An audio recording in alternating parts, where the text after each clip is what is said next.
حني قلبي على جمعة الخير هلا، حني قلبي على جمعة الخير هلا، يا هلا ويا هلا ويا هلا ويا هلا، يا هلا ويا هلا ويا. Bismillahirrahmanirrahim. Assalamu alaikum and welcome to the program. It's a Wednesday morning and always great to be with you. It is also Mental Health Awareness Month and we're going to be looking at some mental health issues. Probably anxiety is what we're going to be looking at under the microscope this morning with Samantha Smirin.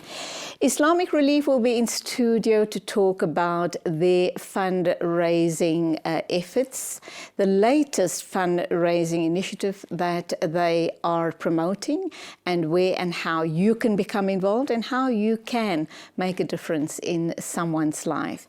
Then a lovely young lady is going to come in, Khadija Mposeleke, to talk community development and empowerment. First up, Samantha Smirin, who has been in studio previously, perhaps 6 weeks or longer ago, to talk about her book, Life Interrupted. She suffers from, let's hope that she has totally recovered, but at the time was suffering from bipolar disorder, and she decided to write a book and in the process heal herself. She also does voluntary work at SADC, and she does something called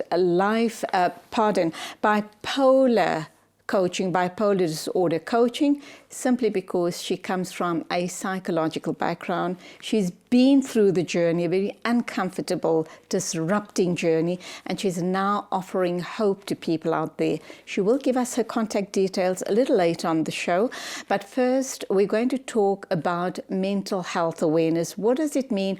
Why are we creating the awareness? And then in the second part of the show, of the interview, we will focus on anxiety, which falls on the spectrum of mental health disorders. Good morning, welcome to the program. Thank you, Julie. Lovely to see you again. Lovely to have you here. And I would be correct in saying that your bipolar disorder condition is now very well managed by you. Certainly it is. It isn't an illness that one can recover from as such. Totally. But certainly one that can remain in remission with good management. Mm-hmm.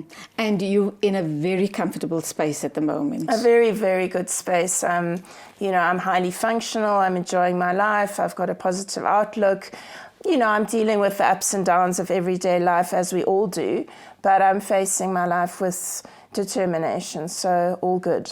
And you wrote that book, Life Interrupted, which I believe is a real, a solid lesson for not only people suffering from bipolar, but any mental disorder for that matter.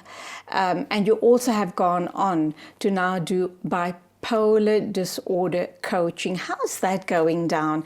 And what are the kind of tools or skills that you give your clients so that they're able to manage their lives or get a better grip on their lives? The coaching is going extremely well and is really rewarding for me. Obviously, each person has their individual experience of bipolar, but I think why it's working is that there's a like-mindedness. So I've had the experience, you've had the experience, and we can share that experience, and I can offer what I've learned through that experience. The tools I offer range, you can see it on my website, but they range in a variety of areas from, denial to acceptance, illness identification, various aspects of mania, hypomania, depression, looking into establishing a good sense of self and so on. So I've really extruded areas from the book and developed a kind of methodology around that. Not that it's something to replace psychology or psychiatry. It's just really a different approach, a kind of experiential approach. How's the sale of the book going? Very, very well. Yes, it's going very well. And you bring up the wider scope of Mental Health Awareness Month this month in October. And I think that I have spoken and written of bipolar, and that book is certainly making a difference. That's evidenced. But I think that mental health illness is so pervasive, you know, and I think the book has made people think about other diagnoses as well. This Awareness Month is important simply because I think people who suffer from any form of mental illness are judged, in certain cases marginalized, are very isolated, and that is simply because others, normal people, regular people, don't understand what the person with a mental health disorder is going through or is experienced or is in a dark place, and they just don't know how to reach out, what is the right things to do or say. So where and how do we start by possibly reaching out, by possibly trying to understand what the person's going through, if not just being there, and the person with the mental health issue knows that somebody cares. You know, I think care goes a long way for any human being. Knowing that someone cares is so important and vital to life. You know, the approach is what needs to be considered. You can't approach me with some kind of a like, you know, this is what you should be doing and you need to manage your life like this, because I'm going to go on the defense there and I'm going to feel sort of singled out. It's really about kindness. And being with that person and listening really to that person, because that isolation is very real and that person needs the opportunity to share. As a loved one or a family member, certainly you're in the dark. There's no way you can understand what a schizophrenic experience is, what a high, you know, anxiety experience is, because, you know, you don't have a mental health illness. But there are organizations out there. The South African Depression and Anxiety Group, SADAG, that you mentioned, is a wonderful, wonderful organization where, you know, you're welcome to call in and just pose this question. My sister has bipolar disorder. I don't understand. She's behaving erratically. How can I understand the disorder? And they will point you to information. They can point you to a support group. So there are definitely resources out there. Lifeline is another such organization. And then, you know, and this is sort of very far down the line and not something I necessarily recommend to my clients or to anyone, and that is the question of disclosure, because there is that prejudice and stigma. Yes. Sadly, Samantha, very, very sadly, the person suffering from a mental illness is aware that he or she is being judged. He himself is afraid, doesn't understand his state of illness or well-being, and is embarrassed about it, and knows that if he discloses, he is going to be marginalized, he's going to be judged. And, you know, his life is doomed from that moment onwards, possibly. I mean, that is a reality. We have to face reality, and certainly in a corporate environment, there is prejudice out there. So, you know, it's not that it would be sort of a very clear, you know, firing of someone, but there would almost be a kind of outing, an isolation of that person. However, the South African law is very strong around, you know, protection of disability. Mental health illness is considered a disability. So there are ways in which you can challenge that. Of course, that is an exposure in itself. But I work with a lawyer who deals with workplace discrimination that, you know, I'm happy to make the contact available to the viewers. Then again, Julie, you have to think about your inner circle. You know, how many people do we actually have in our lives? You know, we talk about those close 5 people, those close friends, our family members, maybe a little bit more of an extended circle. And, you know, I think those people are there to support. We are there to support each other. And if those people are going to carry severe discrimination and prejudice towards you because you have a certain propensity to experience troubled states of mind, then, you know, it's almost like an opportunity for reflection and to wonder, like, is this person genuinely a friend? Is this person genuinely someone I want in my life? So I think the opportunity of sharing really personal and intimate things can actually bring you closer to each other, and that's been my experience. Sadly, if, like you say, it's really only about 5 people in your closest inner circle that matter in your life. The rest are just by the way. You would, in fact, give other people permission and give them the lead as to how to interact with your loved one, the one that is suffering from mental health illness. If you show a lot of interaction, love, care, concern, inclusivity, kindness, empathy, etc., etc., etc., you are then giving people outside of your circle the permission to interact in the very same way. But if you marginalize your loved one, people are going to take a cue from you. They're going to think, well, she's the mother, she's the sister, she's the wife, and if she treats him in that manner, you know, I guess it's okay for us to interact with him or her in the same way. If you ignore or seclude your loved one, everyone else, you're giving everyone else permission to do exactly the same. Definitely, I completely agree. And this is the power of the individual. You know, it just takes, I mean, many people have spoken of, it takes one compassionate person to encourage compassion in another.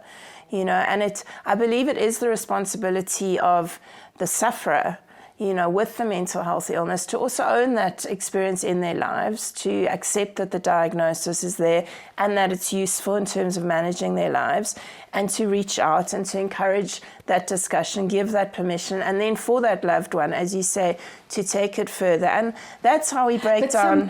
Sometimes sadly, the patient or the sufferer doesn't have the capacity to do that. Yes, and then, you know, and I do have that with clients where a lot of friends and family members are coming to me and saying, you know, she's in denial, he's in denial, they just, you know, they won't accept, you know, the disruptiveness of their behavior, you know, and in that case, I support the loved one, you know, and it's the same at SADAG. You can phone in for, you know, a loved one, but actually you're making the call and you're the one who needs the support. Absolutely. So there's effect on everyone, you know, in the circle.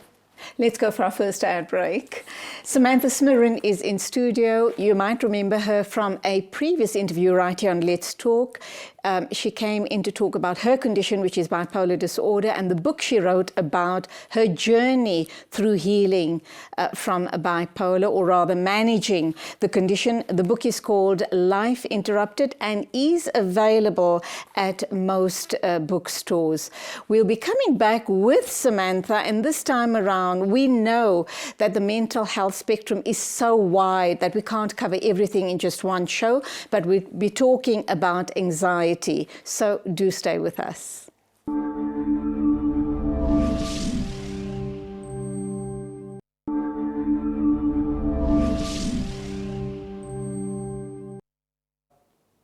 It's Mental Health Awareness Month, and Samantha Smirren is in studio to talk about mental health awareness. She's written a book called Life Interrupted.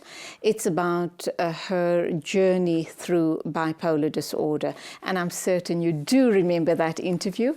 She's also a volunteer at Lifeline, and she runs a support group for bipolar disorder, and she also does bipolar disorder coaching. So if you'd like to get in touch with her, let's just ask her to give us her contact details, and then we're going to be talking about a particular mental health disorder, and I think we've chosen anxiety for today. Samantha, how do people get in touch with you?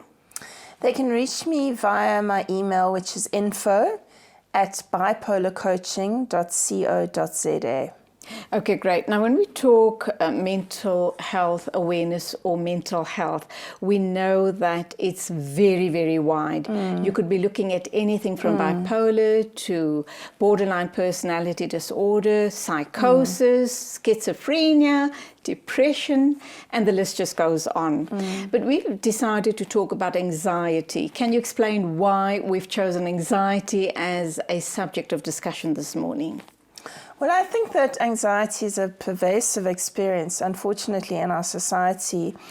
Currently we have been dealing and are dealing with topics such as xenophobia, gender-based violence, crime rates, political instability, and these are naturally anxiety-provoking.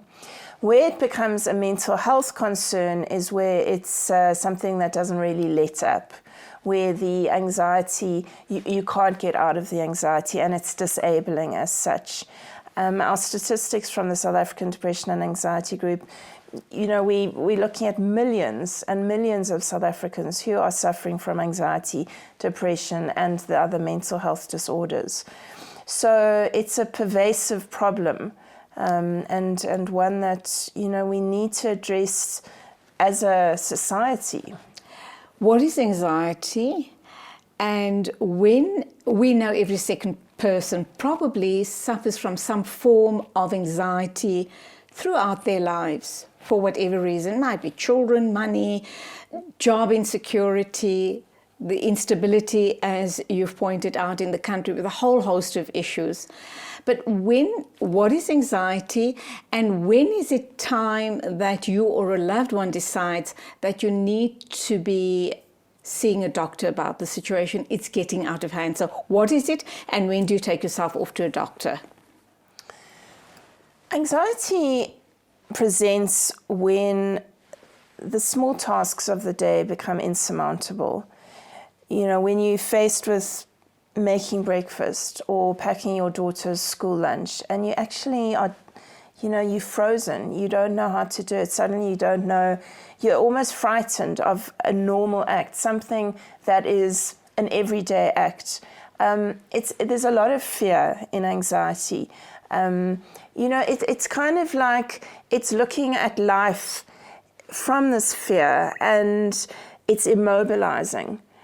Anxiety keeps you in a place where you cannot act. It almost traps you. An example I'm thinking about is if you're in an abusive relationship. Yes. And you're on edge every moment of the day because you're just not sure what is going to trigger abuse from your partner, perhaps. So that would be a form of anxiety, would it not? Yes, an expectation, and as I say, a lot of these expectations are real, and experiences of sexual assault that are real, and domestic violence is the highest form of violence. Of course, these are anxiety-provoking. But when we need to look at anxiety is when it is completely disabling, when it becomes dysfunctional. So when a person can't actually get in the car and drive to school to drop their child, when a person can't go to work, a person can't communicate, when, life as such goes on to hold. There are, psychologists are specialized in anxiety management. There are many ways in which you can approach it. Of course, the support groups that are offered for depression and anxiety are out there. The conversations are to be had. Anxiety, it needs to be challenged, and you need to understand that not everything is as disastrous as it feels, and that actually life can be broken down into the small baby steps, and that baby steps can be managed. So it's an approach. It's a breakdown that's required, in my experience. Okay, so we are warriors because of the environments we live in. And sometimes when you have this all-pervasive thought, or most times when certain thoughts just occupy your mind all the time, what's that all about? And I'm talking about disturbing thoughts. Let's go back to the abusive relationship. So that just plagues you all of the time. It's pushing you to the edge. You probably try and cope as best as you can. What do you do about that? Because you are in a state of fear and you are in a state of anxiety. What's the correlation between the two, fear and anxiety? Well, this is a type of catastrophic thinking where everything is a catastrophe, and I think you need to test the validity of your thinking. You can't always trust your mind. And when you break it down, you'll find that there are moments where life is actually okay, where life is livable.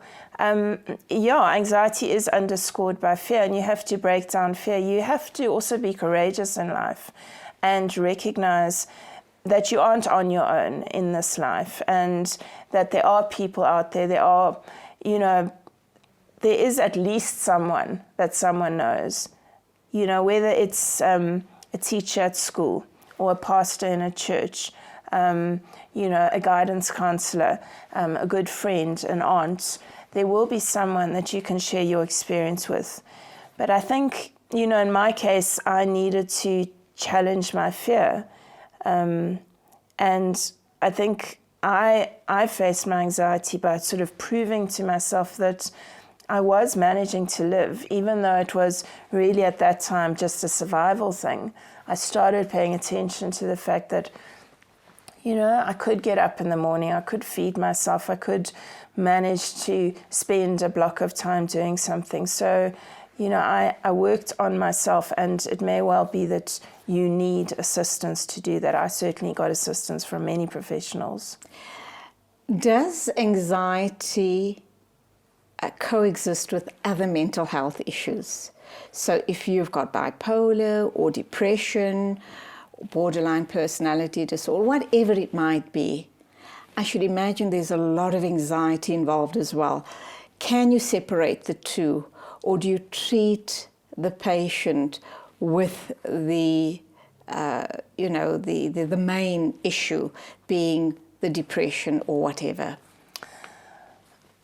I think anxiety runs through any mental health illness or disturbance. And also through us regular people's lives, isn't it? Definitely, definitely. As I said, it's a response to environment.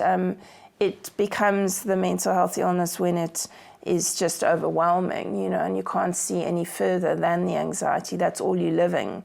For the normal person, something anxiety-provoking might happen. They might get bitten by a dog in the park and go through a horrible experience. But when they start to heal, they can get over it.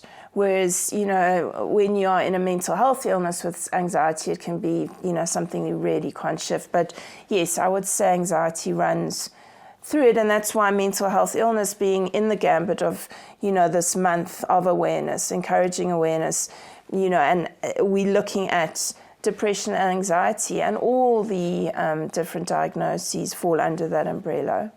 So there aren't any necessarily signs or symptoms that one could kind of put your finger on to suggest, well, I think I'm a highly anxious person, or, I'm kind of relatively okay, I can manage this, I am very functional, despite the fact that I'm constantly in a state of fear or anxiety because I'm in an abusive relationship. When and how do I start breaking away? What needs to be put in place? Would it be therapy, to help me break down, understand what's going on in my life and start addressing it? I think that a level of self-awareness is required. I have a client who has been making progress and has recently developed generalized anxiety, and she has had the insight to recognize that something's gone awry, that suddenly everything is provoking anxiety in her. And, so I think that if if one can recognize that, that's important. But I think, yes, to seek help when things become overwhelming and you just are frozen and you cannot move, that's when you need help. Sadly, with other mental health issues, there are medications involved. It'll help calm you down and so forth, stabilize your mood. But with anxiety, I'm wondering, and obviously you'd have to go to a psychiatrist to be prescribed meds for a situation like this. How real or how severe does the anxiety have to be for you to reach that point? But let's go for an ad break. We'll come back and take that answer. Samantha Smirren is here. We're talking mental health awareness, and on today's show we are focusing on anxiety, and inshallah in future shows we're going to talk dementia, autism and other mental health issues.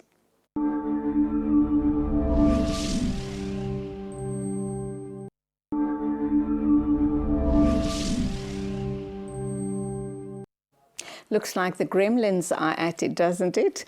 All right, welcome back. Samantha Smirren's in studio. We're talking mental health awareness. We're talking anxiety. And in future programs, obviously, we're going to be looking at other mental health issues. Samantha, would you like to respond to my question? Yes, the question around medication for anxiety. There certainly is medication for anxiety, and your psychiatrist would prescribe what is appropriate. For myself, I was given symptomatic treatment, so my anxiety wasn't constant. So, I would take the anxiolytics to address the short-term anxiety. But certainly, yes, medication is available. I suggested that you go to your psychiatrist for meds, but how severe or seriously do GPs take the situation? Could I rather go to my GP as opposed to a psychiatrist with anxiety? Certainly. I mean, the GP is always the first point of call, and he or her will assess whether they feel a specialist is required. They certainly are in a position to address anxiety, and they may be able to make recommendations. There are lots of natural products on the market that can help reduce anxiety, that are effective. And also, of course, anxiety is not just treated through medication and psychology. It's an all-ranging. So a GP relationship is often quite a friendly, established relationship. So they can make suggestions around, looking at activities, shifts in lifestyle, reaching out to people. So I always encourage a good, appointment with a GP that one knows. What happens if we leave anxiety untreated? What is the state of mind of the patient going to look like? Does it then suggest that this person is going to possibly, because the anxiety has been left untreated, lapse into perhaps a deep state of depression or other mental health illnesses? Certainly. I mean, the anxiety really needs to be monitored. Any mental health state of mind can, if it's exacerbated and left untreated, it can affect the stability of the person.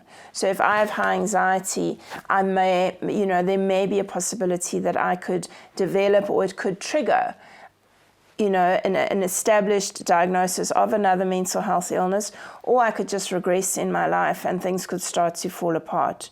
So certainly anxiety it's a flag that needs to be taken very seriously, and further investigation and support needs to be found.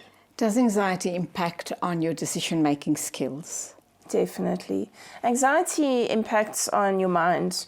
We have thoughts as human beings. Some, as I said, are not trustworthy, and usually we act on our thoughts. So our actions come from our thoughts. And if our thoughts are plagued with anxiety and self-doubt and fear, our actions will, follow that kind of thinking. So, yes, anxiety is linked to our actions. Anxiety is also, you're making it sound like people who suffer from anxiety are also really very negative people. Many people who are anxious about the world have a negative sense of self. This is a challenge that we all face. There's actually, I would say, very few people who have a really positive idea of themselves. There's a lot of doubt in self. But with anxiety, I feel that if you have a really solid, core belief, a negative core belief that, I'm useless, I'm a failure, this is a precursor to feeling anxious.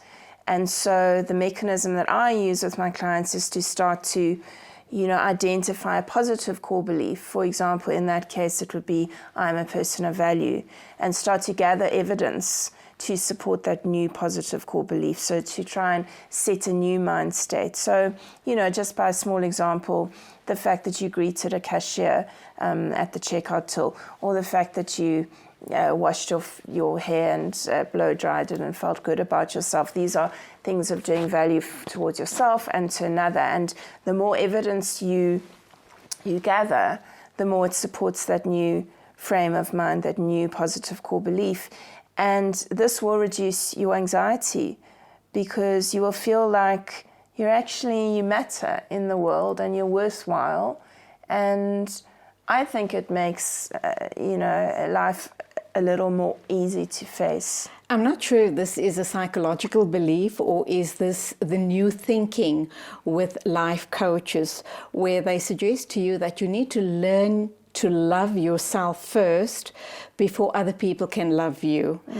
How does that play out in terms of the person suffering from anxiety, and very especially in your case as well? And this is our final question. Yes, I think, and it's a great one, and I think that self-care it's the seed of the fruit of your life. You need to love yourself and value yourself in order to value others and to receive value from others. It's you need to give to receive. It's really a reflection. I'm a reflection of you. If I value myself, you will value me. I will encourage you to value yourself. So self-care is key.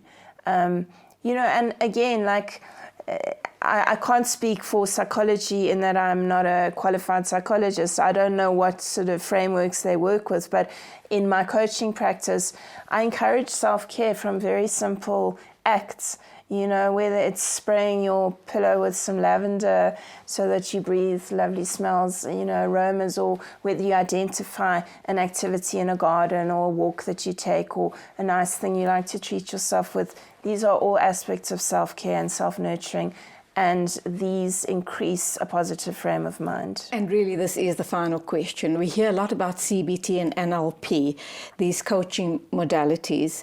People with anxiety, they apply those principles in their lives, because you did indicate that the process to change your core belief system does take time.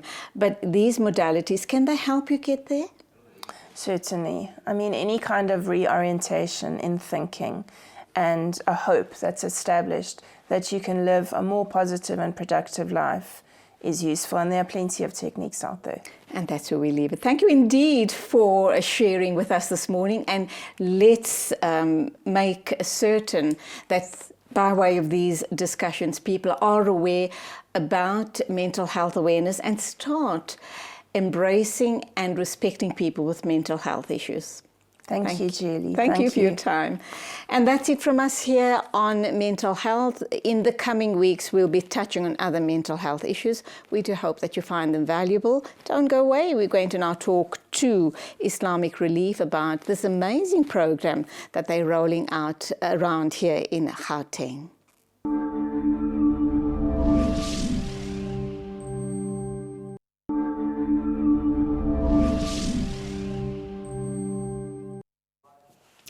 Our next guest is Zahir Raja. He is with Islamic Relief, and he's here to talk about fundraising and this amazing cause that Islamic Relief is involved in. He's also going to talk to us a little bit about the Evening of Inspiration, but also disappointed me terribly by telling me that the evening in Johannesburg is completely sold out. So I am looking for 2 tickets. Let's hope and pray that they do come about somehow, somewhere. But let's talk to Zahir. Assalamu alaikum, welcome to the program. Wa alaikum salam wa rahmatullahi wa barakatuh. Jazakallah for having us. Lovely to have you here, and great news that the Evening of Inspiration is completely sold out. But it's not only going to be in Johannesburg. Are you touring the whole country, or Gauteng only? No, alhamdulillah. So we've been, the Evening of Inspiration started last week already. We started off in Cape Town over Saturday and Sunday. That also got completely sold out. So we had 250 tickets sold on Saturday and for Sunday. Alhamdulillah. Alhamdulillah. And then we also did Witbank last week, and we had about 200 tickets sold there. And then this week, Friday, we've got Johannesburg, and on Saturday, we've got Pretoria. And both regions have their tickets all sold out. Okay, now it's an evening of true inspiration, and it's also an aid of amazing causes. Tell us about that. So the Evening of Inspiration, the whole idea came from our UK branch. So the Evening of Inspiration runs across the world in all our different Islamic Relief Islamic internationally. Relief, internationally, globally. So obviously we've got Zain Bika, who's an ambassador of Islamic Relief, and the Evening of Inspiration is now going on for about 10 years, and it's the 5th year in South Africa. And we get artists from globally who Zain feels he can collaborate with, and he feels comfortable with working. So like we've got Umar Regan, who's a close friend of Zain, and he's worked with Islamic Relief on a couple of other events also. If you see Allah Made Everything, where Umar also features in Zain Bika's video. So alhamdulillah, we've got Umar, and this year we've got a new star, and I see everyone is excited for him, and that is Ali Official. Okay. Yeah. So all of them are going to be featuring. So they're all going to be featuring. But now, because you sold out in Johannesburg and in Pretoria, are you not then perhaps thinking of squeezing in an extra 1 or 2 performances for those people who haven't managed to get tickets? So we were looking at it, but unfortunately, because we have on Friday night is Johannesburg, that Friday night, Saturday night is Pretoria, and then on Sunday they fly out to Durban, because Durban is on Friday, and then they leave out on Tuesday. So unfortunately for this time, we won't be able to have another event. So your Evening of Inspirations is a once-a-year event only? Yes. Because obviously there's a lot of logistics involved, artists from abroad, etc. 100%, yeah. Islamic Relief is doing some amazing work. Talk to us about it and your role at Islamic Relief. So I come from an IT background, alhamdulillah, but my passion has been always to help people and to reach out to people, and I think this is what drives me, and this is why I'm here. You know, I'm here because I love what I do, and I think, like I said, it's my passion is what drives me. So as we're talking about the Evening of Inspiration, it's all funds goes to our orphanage projects. So Islamic Relief has 60,000 orphans worldwide, alhamdulillah. So we're talking about Yemen, Syria, Afghanistan, Kashmir, South Africa. So in South Africa, we have 1,000 orphans, and our main project Islamic Relief looks after. I mean, we know that there are way more than 1,000 orphans, but you, as Islamic Relief, is able to fully support 1,000 orphans. 100%. So when we say support, we support them with education, nutrition, health, if they need any type of therapy. So it's therapy, medical assistance, security. And with Islamic Relief, we don't believe in an orphanage. So Islamic Relief worldwide, globally, we don't have any orphanage. So as soon as there is a potential or a orphan, we send them to a home. So we've got a guardian list already. And so if there's a 6-year-old child who comes in, we're already contacting the guardian, and they're already placed in a home. Oh, right? In a regular family home, yes. Almost like being fostered. 100%, yes. So we don't have orphanages. They're placed in a home, and then they fund it through us. So basically, when we say, well, we got the 1-to-1 donor program, I mean, donor to orphan. So it's 1 donor to 1 orphan. But obviously, when we're giving the funds or we're giving the food packs, it's for the family, not just for the orphan alone. So it goes greater than just helping the kid. It's helping the whole family also. How do you guys manage that to ascertain that that child is truly being well looked after and all of his or her needs are being met? Because you could, I mean, there's some bad people in the world, and they could take advantage of that situation financially and otherwise. Alhamdulillah. So basically, our social workers, they visit the homes regularly. This is in South Africa and globally. And it's very important, obviously, to be transparent. And that's what Islamic Relief stands out, about the transparency in everything they do, with the funds coming into us and what happens with the orphan kid that is sponsored by a donor. So I think that's very, very important for us to be transparent in the work we do and how the orphan child is being looked after, and the progress report, as much as we can, that needs to be fed back to the donor. So I think that's very important. And yeah. Zahir, you talk about your passion for voluntary work, volunteerism. You want to make a difference. You want to pay it forward. You could have chosen any organization. Alhamdulillah, here in South Africa, as far as the Muslim community is concerned, we have more than enough organizations doing work, doing amazing charitable work. There's Gift of the Givers, there's Islamic Relief, there's Awqaf, there's just, I mean, the list just goes on and on and on. Why did you choose Islamic Relief? So basically, you know, alhamdulillah, all organizations are doing great work, and may Allah bless every one of them. With Islamic Relief, I've been volunteering for the past 8 years. And like I said earlier, the transparency, exactly where your money is going to, and the fact that they're global. And when we look at the figures that they actually spend yearly, like last year they spent over 2 billion rand, you know, to helping the vulnerable, the poor, disasters, emergencies around the world. And because Islamic Relief is also in 44 countries and they have 160 field officers. So when a disaster happens, staff are already on the ground to assist. And with Islamic Relief, they don't just leave. They carry on staying and rebuilding lives. So hence you see it's Islamic Relief saving lives since 1984. Obviously, Allah saves lives, but that is our saying that through Allah, you know, put it in us to be able to assist in making that possible through our donors, through our volunteers. And you asked about my passion. I think my passion is also to focus and to get the youth involved, because so much of our youth are astray. You know, some in a bad way, some just not interested, some who just want to play TV games and distracted by social media. I think it's very important to get the youth involved to see exactly what the world is out there and, you know, how they can make a difference by coming out, doing good things, having fun with your friends, but realizing the fun that you're having, with that, you're giving back to the community. How do you propose to approach those youth that you've just talked about now? Because you're right, if they're distracted, they're never going to invest in something like this. When I say invest, I'm talking about paying it forward, investing their time. What is it you, as a young man who has found so much of passion in this type of work, can share with them to get them as excited, as inspired to pay it forward? So my idea is we host social events for social change. So when we host social events, it means doing what they like and giving them the opportunity to come up with their ideas. Give us examples. So for example, there was a young lady. She came up with a proposal to say that the Muslim community doesn't have anything where the deaf Muslims are actually getting involved. Ah, right. Okay. So that is being neglected. So the hard of hearing community. The hard of hearing community. So she did a whole, obviously, proposal, and we accepted it. Now she's working on it. So we're giving that opportunity to say, if you come up with something that's legit, something that can be sustainable, come up with it. Alhamdulillah, we will raise funds for it, and we will support you and fund it. Look, like, you know, the deaf, the hard of hearing community, which is a brilliant, you know, something brilliant. Like in the masjids, we don't have an interpreter. So the hard of hearing community don't even go to the mosque. So there's no sign language person. For them. But so that goes to say for any disability for that matter. 100%, yeah. Someone who has an issue with, you know, for a sight disability, or perhaps you guys want to also look into making the masajids countrywide, wheelchair friendly.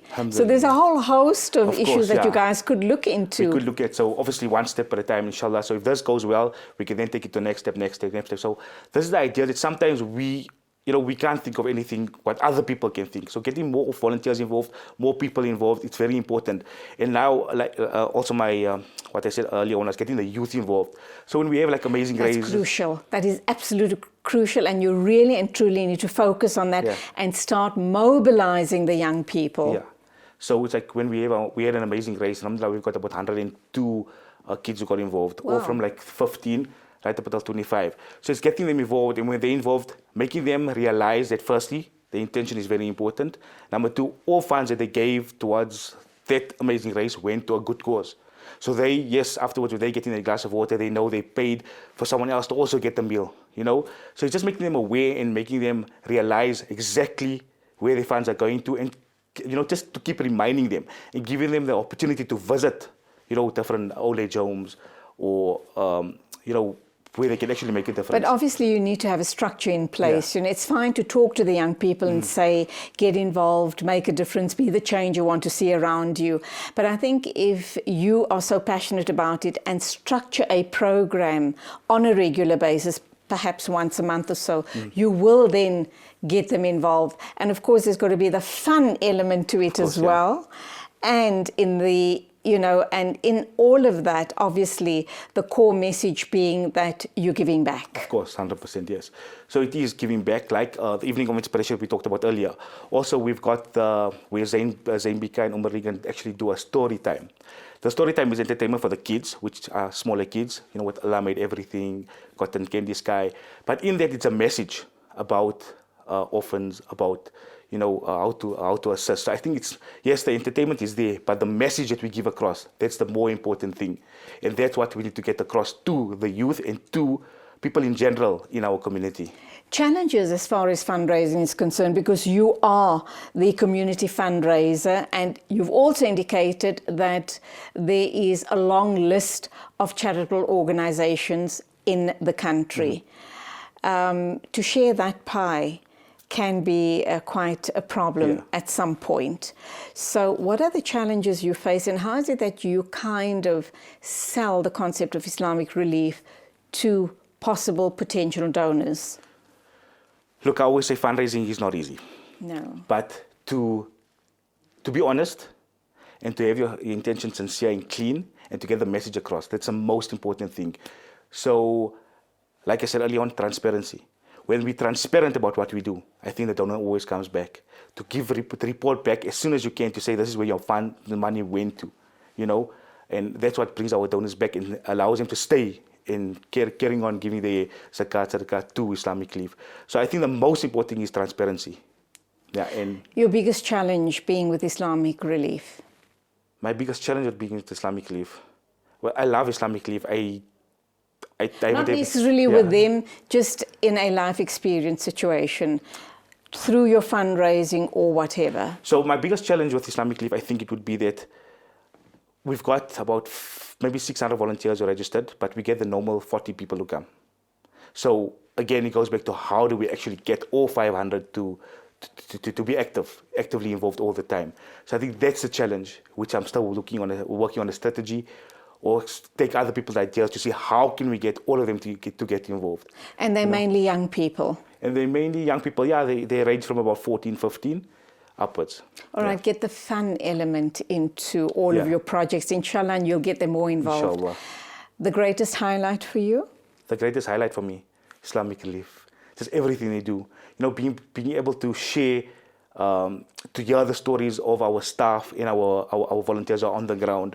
You know, I haven't been there yet, but alhamdulillah, I'm looking to go next year to the refugee camps. I think it's just listening to the real, true reality stories, and not just stories that we see on the phone, and to be able to feel it. You know, while watching it is one thing, but to actually feel what another person is feeling, I think that is the highlight. That is what will drive a person. Your message to not only young people, but everybody watching us today, given that the Evening Inspiration tickets are sold out, so obviously, you know, that's off the table, so to speak, but your message as far as Islamic Relief is concerned and how people can get involved and should be involved. So my message to everyone watching, to my donors, to my volunteers, if you want to know more about Islamic Relief, the projects we have, you can log on to our website, which is www.islamic-relief.org.za. You can call our offices as well. It's 0800 111 898. You can speak to myself, Zahir. We're always there to help, assist, and answer your questions. Where are your offices based? So in Johannesburg, we're based in Amarentia. In Durban, I can't remember where exactly. Not to worry. What's the next big event that you guys are going to promote? So after the EOI, alhamdulillah, we've got a smaller event, which is our hike, which is happening on this Sunday. Which is what? A hike. A hike? Yeah. So it's again focusing on the youth, getting the youth involved. We've got about 60 participants who've already registered. It's 280 Rand. All funds goes again to our orphans projects.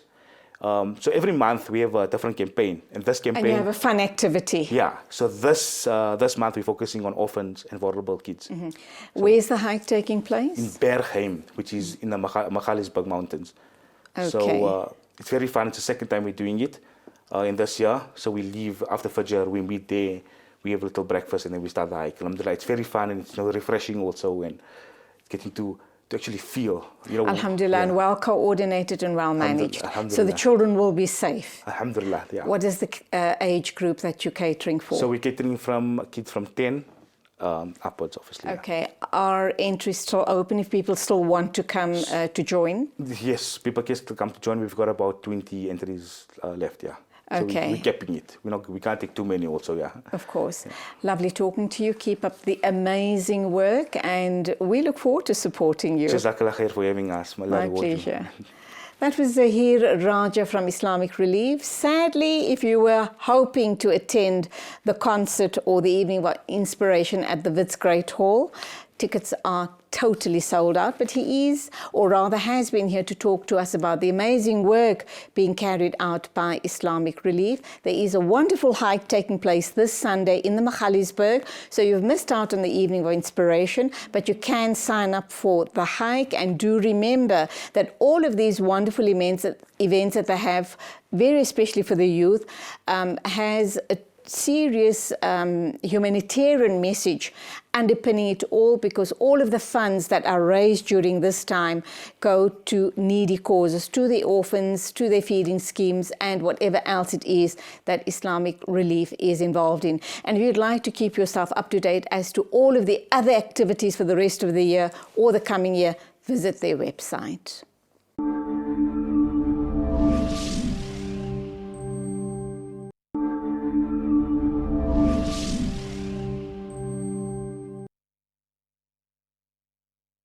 This morning, and that time of day. When we talk inspiration, we talk about inspiring young people who make us sit up and take note of the world revolving around us, and what is it that they're doing that are making a difference, and then make you realize that you haven't yet done anything and you need to get off the couch and start doing something, involve yourself in something that is truly meaningful, that is not only going to satisfy your own inner urges, but also make a very positive difference to the community around you.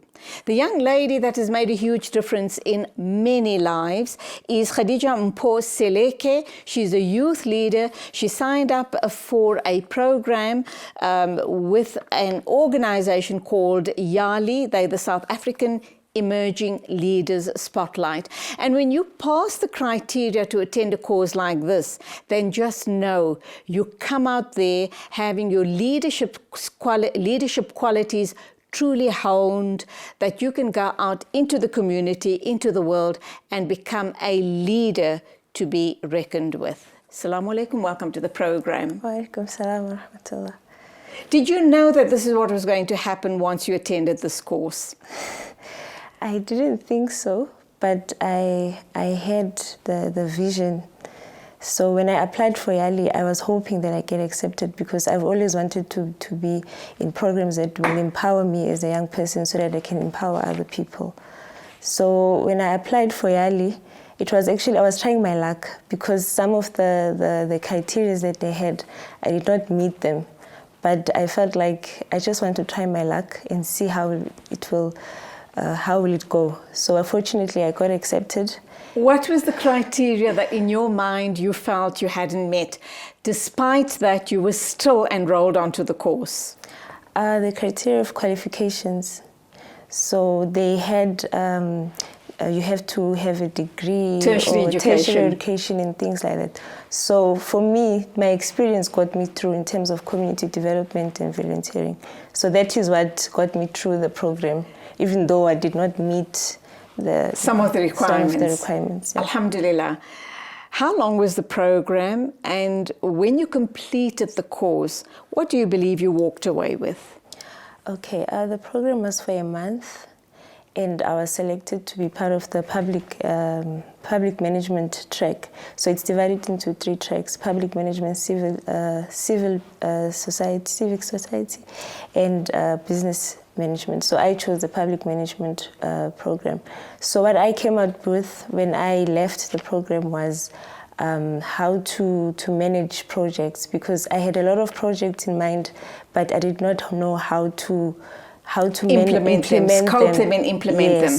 So the YALI helped me with the toolkit that can actually that helped me to implement the programs and how to run them and how to understand project management in a deeper level.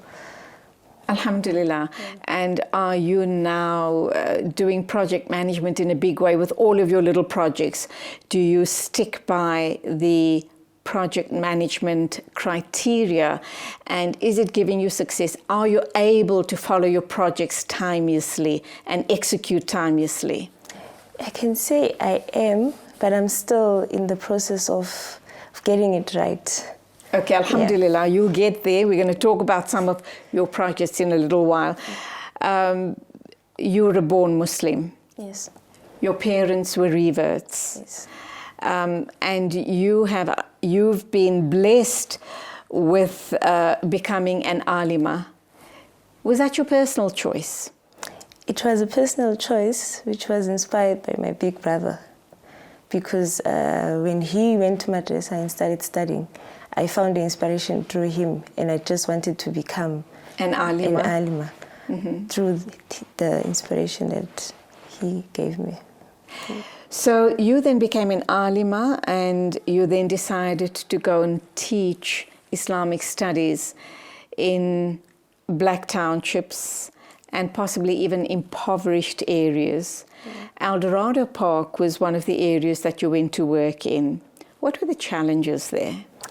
Okay, can I just say, when I was working there, I was still in madrasa. It was part of my training. So some of the challenges that I faced were, I was still young. I think I was 15 or 16, I was still young. And I was challenged with kids that are almost my age. Or older. Or older. So that was my biggest challenge, because some of them would see that I'm young and they would want to take advantage. But I did not let that take over me, so I became stronger through that. Yeah. How did you assert yourself? How did you make sure that they didn't walk all over you? I tried to be strong in front of them, and I did not give them the chance to intimidate me. Yeah. There are a lot of social problems, not only in El Dorado Park, but the majority of townships and South Africa as a whole. Particularly in El Dorado Park as well, they've got their own unique challenges. And that's not to say that because you're Muslim, those challenges or those problems don't visit you. How exposed were you to all of those issues? And what was the type of support you gave to other young people as far as those issues are concerned? The gangsterism, the violence, the drugs, etc. Okay, because I was in madrasa, I was not exposed to it that much, because it was just you go in, you go out. There was that restriction of madrasa borders around it. So I was not exposed to the El Dorado Park community, the greater community at large. But I was exposed to the community that I come from at large, in Langaville. So some of the... And if you made a comparison, are the problems and challenges similar? I mean, it doesn't really matter about the color of your skin, does it? We're all human beings. And if you scratch the surface of my skin and yours, we're exactly the same underneath, are we not? So we all experience similar things in life. We may just view it from a different perspective. Yeah. So the situation or the challenges in your community?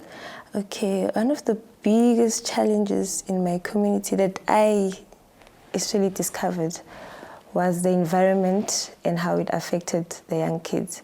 So there's no inspiration. There's no role models in our communities anymore. So the kids, when they grow up, they just want to be what they see. Hence, they want to role model hip-hop stars and nonsense like that, is it not? Yes. So the biggest challenge was that, and it was when we did the first survey with the Walanga Muslim Shura Council, we found out that there was around 25 to 30 taverns around the township, and there was not even one place for kids to just play, or a place for kids to just be themselves, and just to, a field for them. That is when we started the project for kids and invited kids to come and be part of our masjid and our community. Muslim and non-Muslim? Yes. Alhamdulillah. Let's go for an ad break. We'll talk some more about that very important project that you're involved in and what do you see playing out in the townships as far as Muslim children are concerned. Exposure, the type of exposure they have, and the impact of non-Muslims in the area, inshallah. Khadija Mpo Seleke is my guest. She's one of the up-and-coming young leaders in our communities and our country. She's here to share her thoughts about the day and the age we're living in and how we can make a difference. So do stay with us.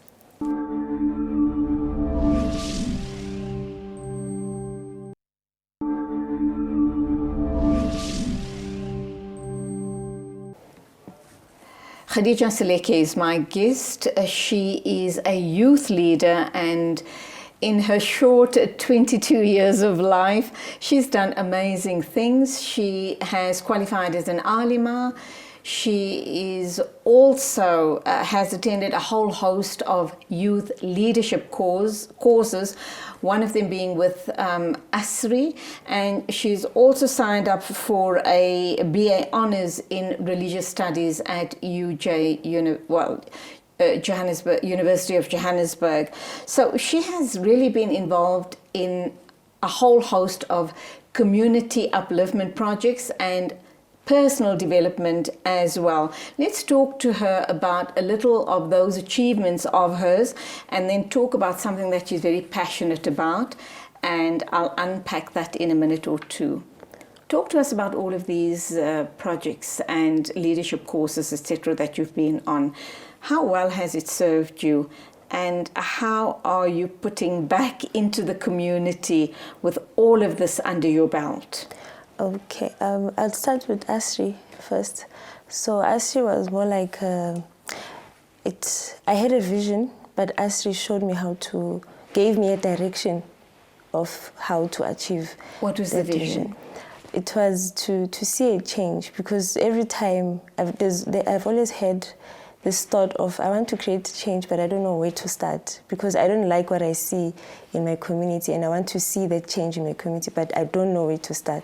And just before the ad break, we spoke about the issues in the Black Townships. Yes. That being, there's a tavern on every corner. Yes. But the children don't have a safe or an open space or a safe area, environment to play in, because of it being so horribly built up.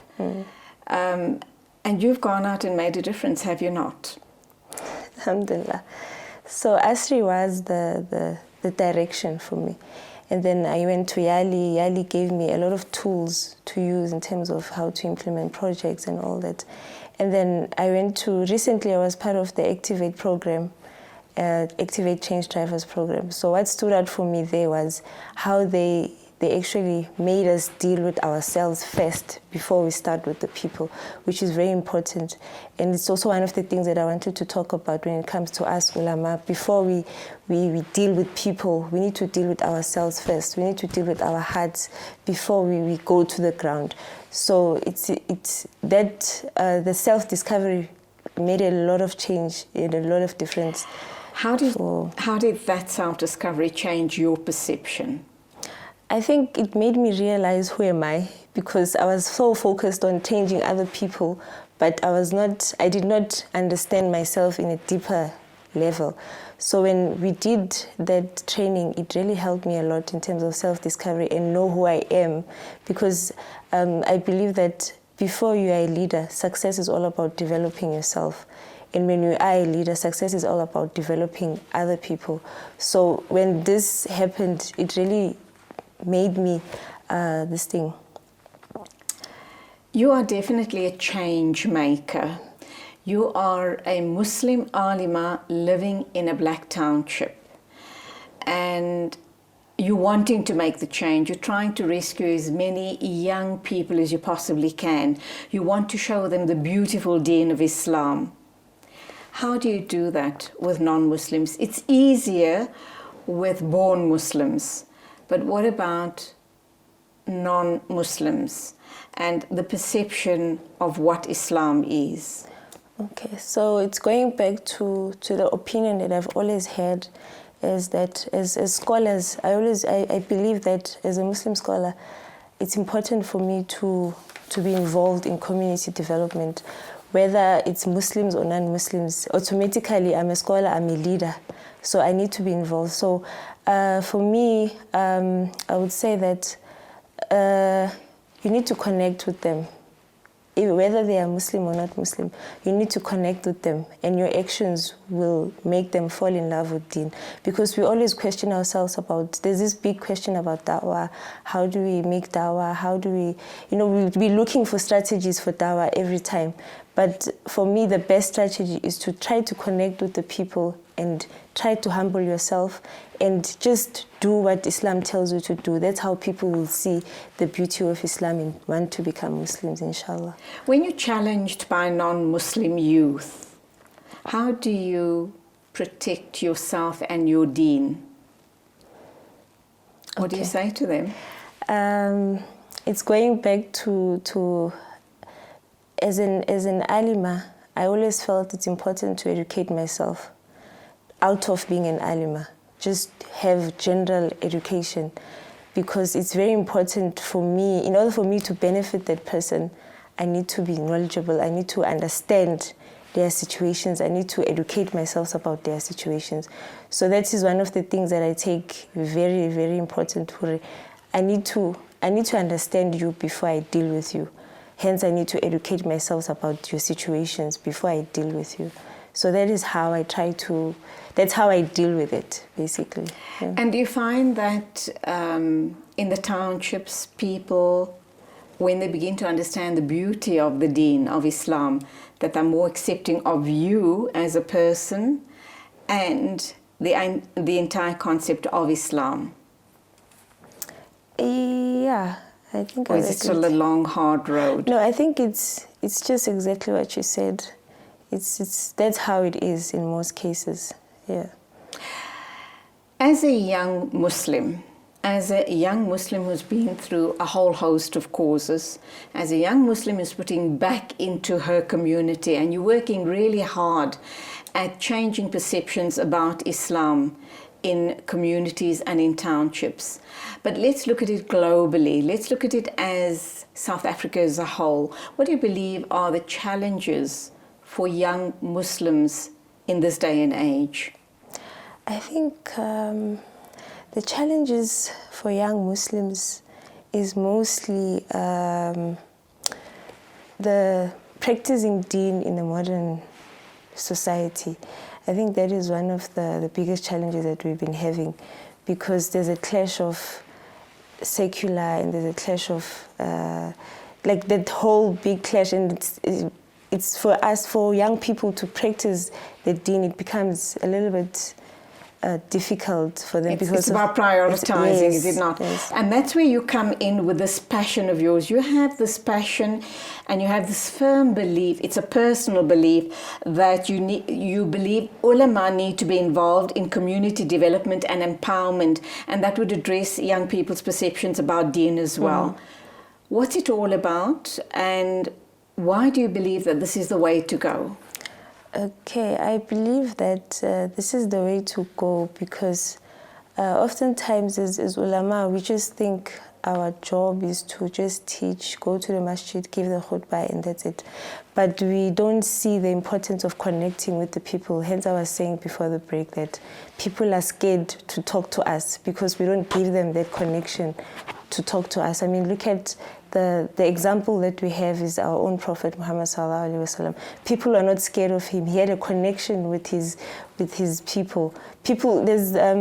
There's this lady who came to the Prophet and she told him that she has committed zina. Like, to that extent, she was not scared to approach the Prophet. She was not embarrassed. She was not embarrassed. So that is one thing that I feel as ulama, we should break that barrier between us and the people and connect with the people. And that comes with us being humble and not arrogant, because we might think that after madrasa we know everything, and that's not true, because that's where we start to learn everything. Wonderful concept. With a minute to wrap up time, what are you currently involved in and future plans for putting back into the community? Okay, currently I'm involved in a in a community that's based in Don Park. It's the Falak Islamic community. So what we do is we do community development, but our main focus at the moment is developing our own community. Like I said, it's important to develop yourself first. Absolutely. Before you go to the ground. So that's my involvement at the moment. And that's the second question. Future plans? Future plans is to come up with more projects with the current, with the Falak Islamic community, more projects that will help the youth, inspire the youth, and motivate the community as a whole. Inshallah, Ameen. May Allah subhanahu wa ta'ala accept all of your efforts. I am really inspired by you. Go out and continue touching lives as you have already been doing. And there you have it, the show for today. Sincerely hope you've enjoyed what we had lined up for you. Please take care on the roads, and till Saturday morning at the same time, as always, it is a Khudafiz from me, Julie Alli. يا هلا يا هلا يا هلا يا هلا يا هلا يا هلا يا هلا يا هلا يا هلا يا هلا يا هلا يا هلا يا هلا حن قلبي على جمعة الخير هلا حن قلبي على جمعة الخير هلا